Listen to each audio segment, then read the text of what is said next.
They laughed when they pushed me in. Not the laughter you get from a joke that finds its timing, but the thin, bright kind that cuts. The water was colder than a sentence you weren't ready for. I remember the blue plastic dock hot under my bare feet, the lake smelling like wet pennies and cut grass, sunscreen and propane from the grill. "Do it, Kyle," someone said, and then a hand at my spine and the world tilted into soundlessness. I heard a splash that belonged to another life. I went under. People always say the body remembers. Mine remembered the weight of winter coats in March, and the way denim turns to stone when soaked. My cardigan ballooned, then clung. I opened my eyes and the lake was all green threads. For a moment, sunlight stitched itself above me, a tinfoil surface wrinkled by wind. I kicked, but age is a slow teacher. For one long, unreasonable heartbeat I thought, this is a stupid way to go. Not in a hospital, not in a quiet bed, but with grass stains on everyone's knees and paper plates on the picnic table and laughter making a roof I couldn't see. Then I was up. The world returned with a cough that had hands. I gripped the dock and felt the ridges like a washboard where you clean old grief. "Oh my God," my daughter-in-law Jenna said, voice high with the kind of concern that buys cheap flowers. "Mom's fine. Aren't you fine?" My son, David, didn't look at me, he looked at the ring of water where I'd been. "It was a joke, Mom," he said. Kyle, my grandson, who used to fall asleep on my shoulder like a folded towel, was laughing so hard he hiccuped. "Cold plunge, Grandma," he said, like a lifeguard with a sense of humor. He's 17 and tall in the way boys are when their bones outrun their understanding. "You're always telling me to try new things." I climbed the ladder one rung at a time, the way you come out of a bad idea.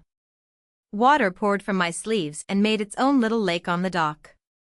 Jenna handed me a towel that smelled like last year's basement and said nothing else. Someone turned the music up as if sound could mop humiliation. I stood there, dripping, while my family decided to be an audience.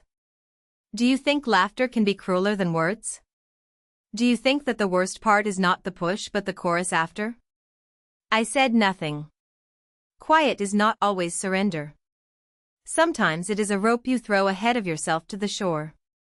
I wrung out my sweater and watched droplets make a dotted line from dock to grass.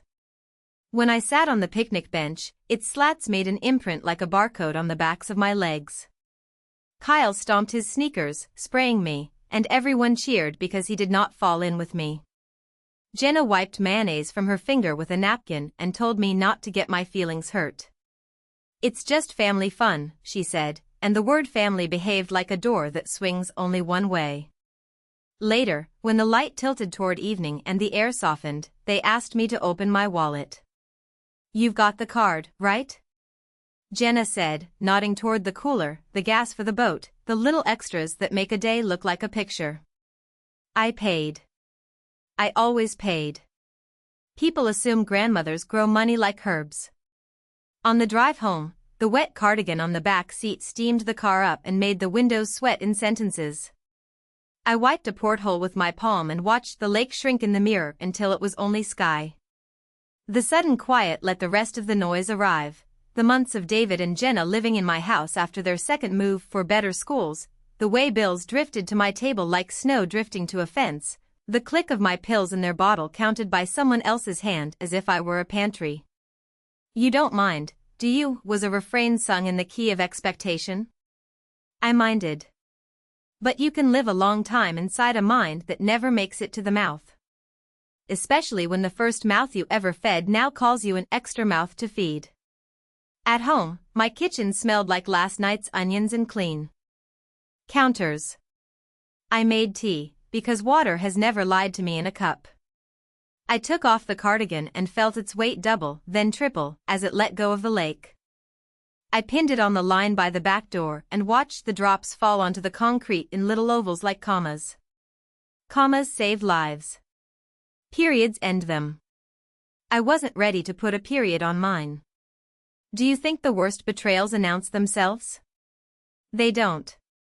They rust a hinge, loosen a screw, turn a kindness into a habit into a job into a duty someone resents. It took a push into water to hear the laughter I had trained myself to excuse. That night, while the house did its ticking, settling, concluding, forgiving, I took out a notebook. I wrote 3 truths the way people take 3 deep breaths in an airplane before trusting a stranger with their altitude. The tea is warm. The window is open. The light is kind. I added a 4th, I am not crazy. And then, because the future respects ink, I wrote the 5th, call a lawyer. Her office smelled like lemon oil and printer heat. Elder law, the door said, which is a way of telling the world you help people when other people decide they are closets. Ms. Patel wore a sweater the color of walnuts and a face that knew where everything in her drawers belonged. She didn't rush me. She asked for the story and held the silence exactly as long as it took the truth to arrive. You're not here about the lake, she said softly when I finished. You're here about the pattern. I nodded. It's the buying groceries with my card because they forgot their wallet. It's the convincing me to co-sign the truck because the family needs a reliable vehicle. It's the talk of selling my place for something more manageable that turns into floor plans I never asked to see. It's being told I fall asleep in front of the TV like that means I can't read a bank statement. Ms. Patel tapped her pen like a metronome. Okay, she said. First, we remove your name from the path of their needs. We create a living trust that holds your home, your savings, anything that drools when it hears the word access. We take your will and put it into new shoes. We assign a durable power of attorney to someone who is your choice and owes you only truth. Not your son. Not his wife. My sister's girl, I said. Marta. She works at the library. She treats books like people. She returns everything she borrows. Perfect, Ms. Patel said. We file a revocation of any prior powers David might have convinced you to sign. We set up a P.O. box and move your mail 1 letter at a time so the house doesn't notice. We establish new accounts with 2 signatures required, yours and mine, until Marta is on board. We put a note on your file at the bank, no telephone transfers, no helpful changes. We quiet the noise. What about the education fund? I asked. For Kyle.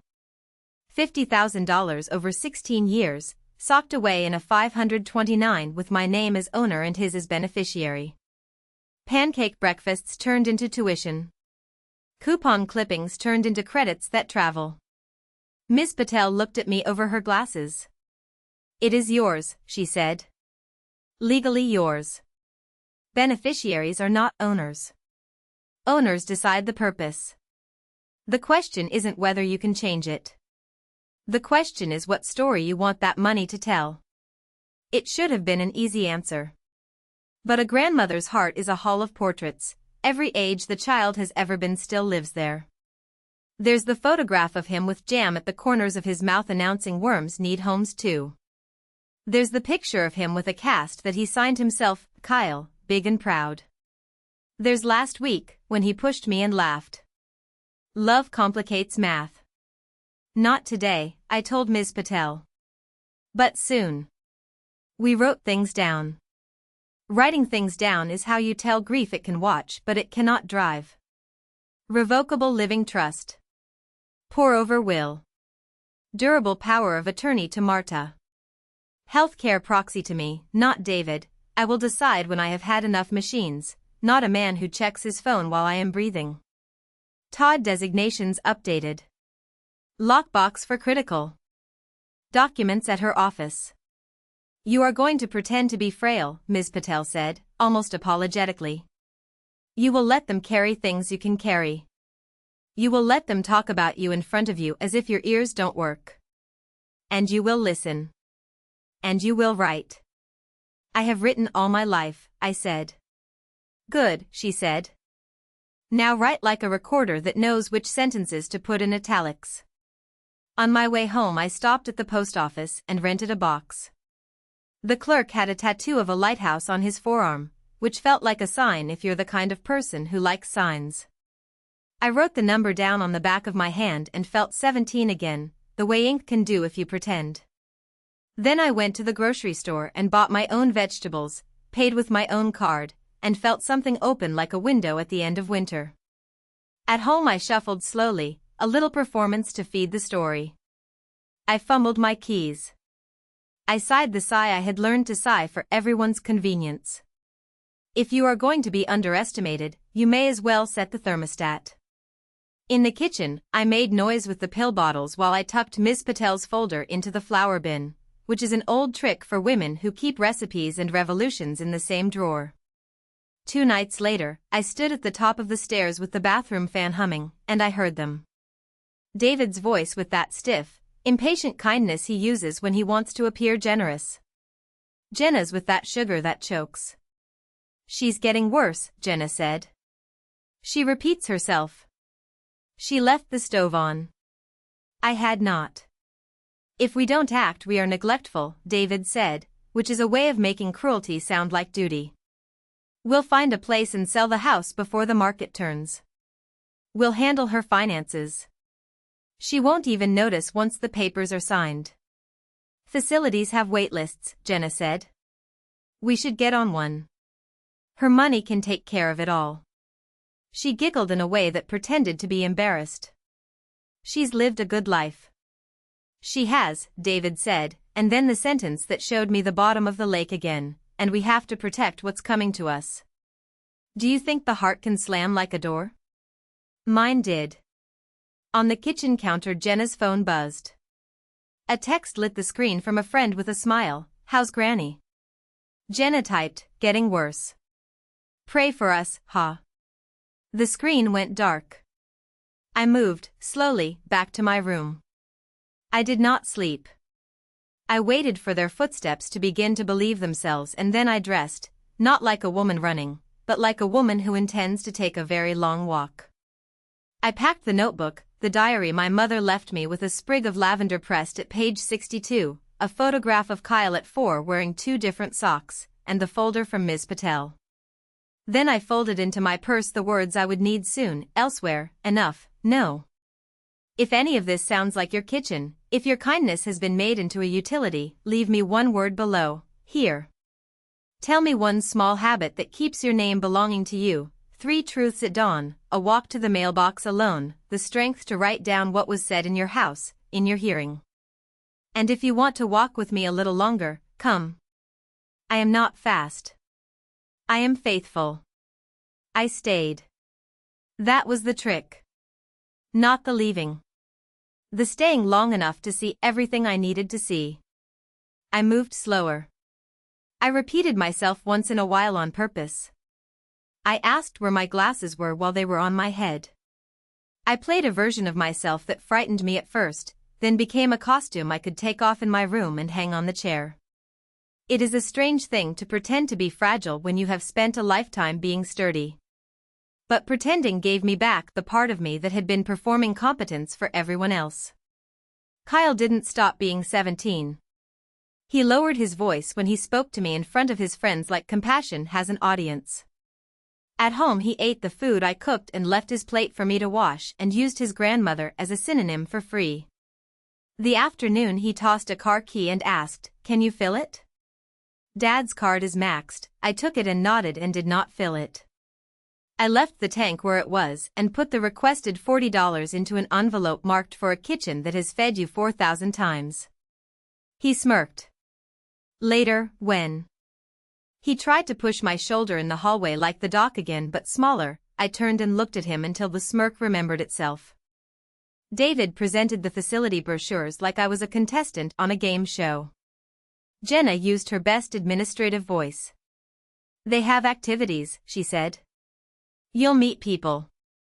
You won't have to cook, David added, oblivious to the way a woman who has cooked her whole life survives landings.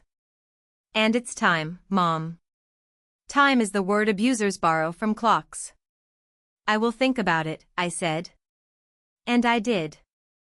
I thought about it at Ms. Patel's office where we signed the last page of the trust and picked up a sheaf of papers that felt less like weapons and more like weather forecasts. We moved my titles into the trust's name. We replaced beneficiary designations on my life insurance. We placed a small deed of gift for a painting my friend Ruth made in 1979 into a folder marked No One Else's Business. I changed the 529 beneficiary from Kyle Morgan to Morgan Harbor Scholarship Fund, a local charity that teaches children how to swim and gives grants to first-generation college students who spend their weekends as lifeguards. Ms. Patel did not let me do that part casually. "Are you choosing revenge?" she asked. "Or are you choosing a story you can live with?" "I'm choosing water to redeem water," I said. "I am choosing that no child will be able to say they laughed when a grandmother drowned." We delivered the paperwork like women delivering casseroles, hot, covered, enough for everyone. The bank manager shook my hand with the grip of a person who has learned to treat elder women as executives. At the library, Marta hugged me 3 times and then pretended not to be moved when I named her as my agent. "I will not spend a nickel without your yes," she said. "And I will say no to David for you when you need me to." We bought a safe deposit box and put the original trust there beside my marriage license, my mother's diary, and the photograph of me in 1969 with hair larger than my head and a laugh I would like to borrow back. At home, I tried on my quiet again.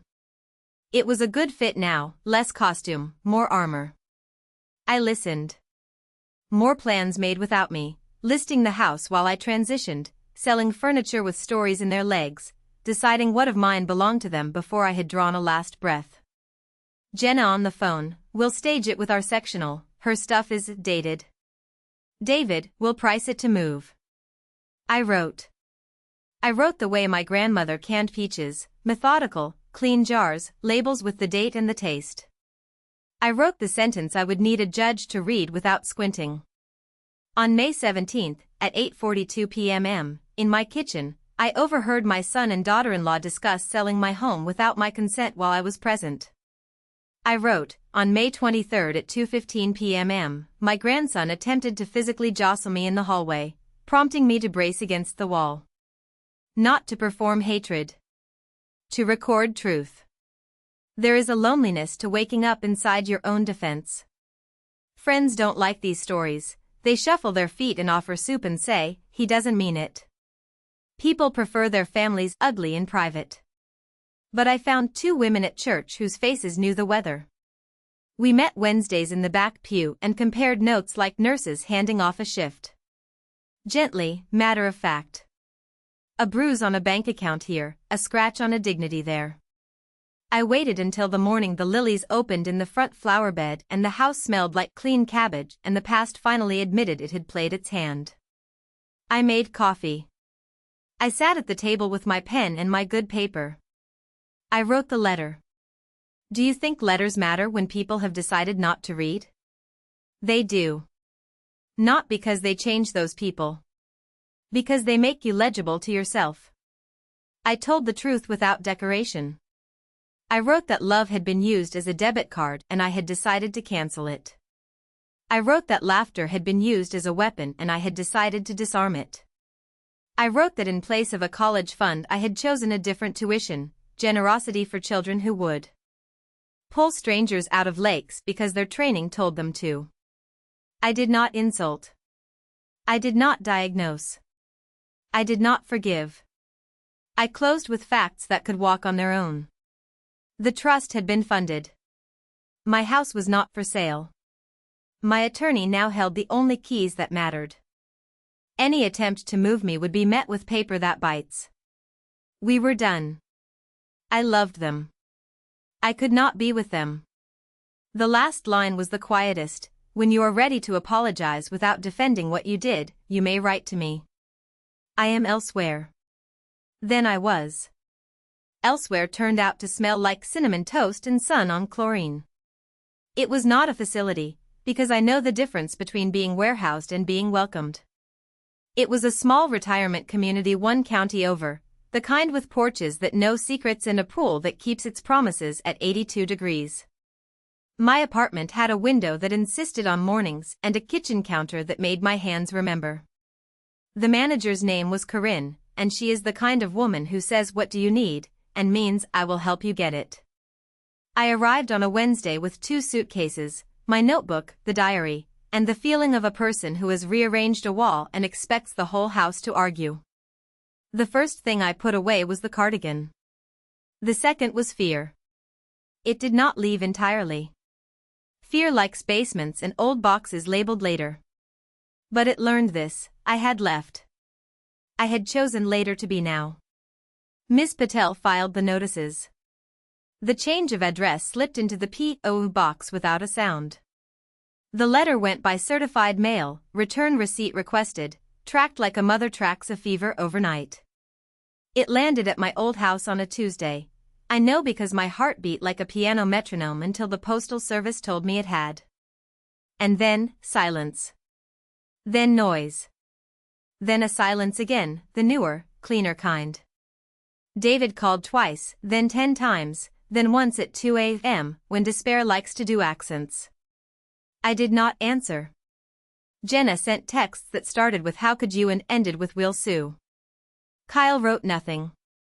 He posted a picture of himself at the lake flexing at the camera like a boy who believes sun is a right. When the social part arrived, it arrived with a temper. People who had taken my side in small ways took it in a larger way now that doing so did not cost them an invitation to Jenna's wine nights. The church ladies told her son, "We're praying for wisdom," which in our dialect means, stop. The neighbor who had watched without speaking wrote me a letter on stationery she saves for funerals. In it was the sentence, "I should have said something." A cousin called David and said, "You know this is elder abuse, right?" And David hung up and threw his phone into a pillow because he only hits soft things. Jenna's mother stopped coming over because the fun had thinned. Without my money, the house revealed itself. Bills invented a pile on the hall table. The truck's payment arrived every month like a debt collector at the door. Kyle's college counselor circled and circled the question no one wanted to answer: how will you pay? Grants, Jenna said, as if you can order them like shoes. Loans, David said, because debt is just math until you meet it in person. I met people whose stories made mine feel like a chapter in a longer book. A woman named Peg whose son changed her Wi-Fi password so she couldn't video call her sister without him. A man named Luis whose daughter borrowed from his pension until borrowing retired the account. A retired nurse who taught us all to say no by practicing in the mirror with the expression of someone who knows where the crash cart is kept. We took water aerobics class at 9, our arms moving slow as oaks, our laughter falling back into the pool kind and warm and without witnesses who wanted it to sting. We learned to float. I did too. One afternoon the director of the local shelter for women came to speak. She told us about a fund they'd begun, emergency grants for grandmothers who found themselves suddenly homeless for reasons that had family in every footnote.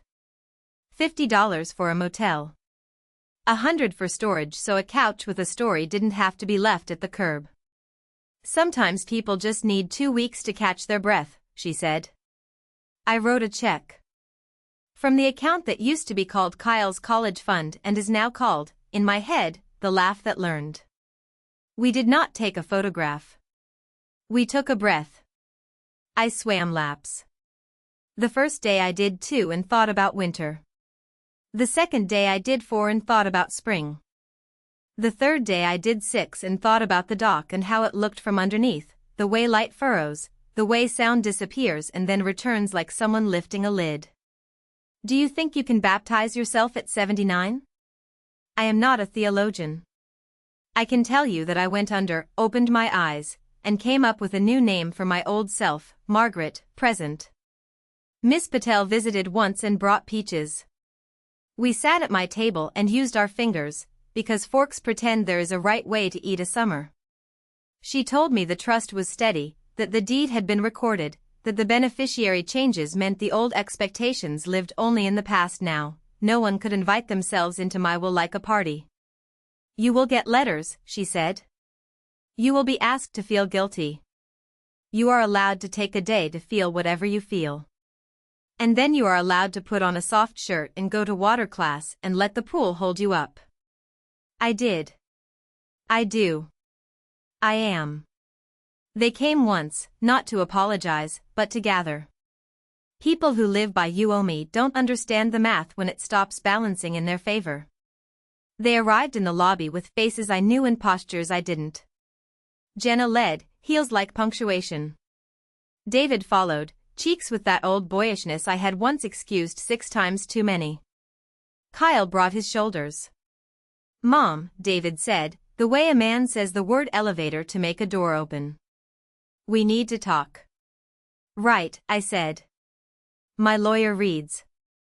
"Don't be ridiculous," Jenna snapped. "Family doesn't lawyer up. Family doesn't push their grandmother into a lake," I said quietly, and the receptionist looked at me like a person watching a window open on a humid day. Family doesn't plan to sell her house while she is standing in it. Family does not turn a woman into a subscription. Kyle said nothing. He flicked his eyes around, nervous not because I had said a true thing, but because true things look unstable.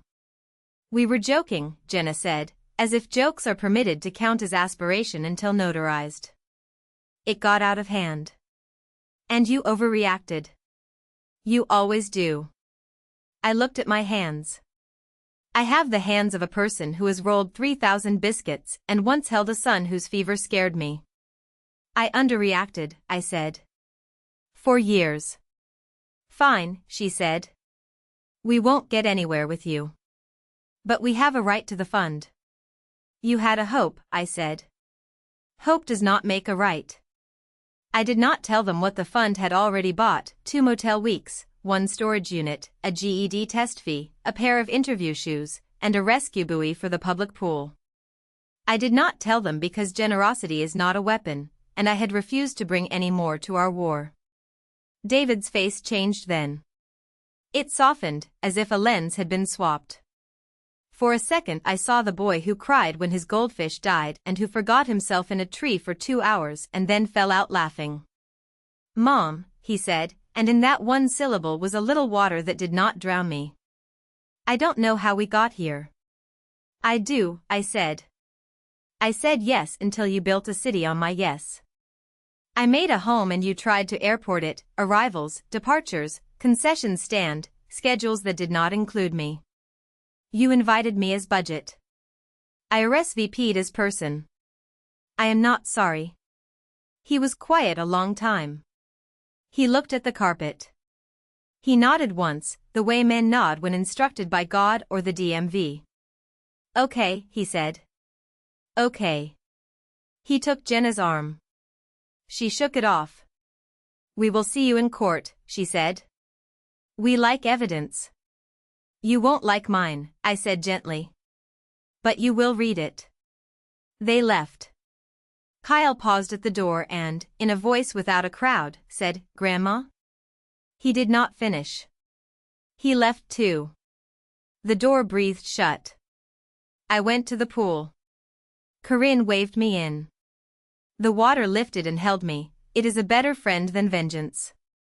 I floated on my back and watched the ceiling lights blur into stars, and I thought about how soft the lake would have looked from Kyle's eyes, about how much easier it is to be cruel when your feet feel safe on a hot dock. Do you think forgiveness is the same as return? No. Forgiveness is the practice of refusing to drink poison. Return is the decision to move your chair back to a table that turned you into a meal.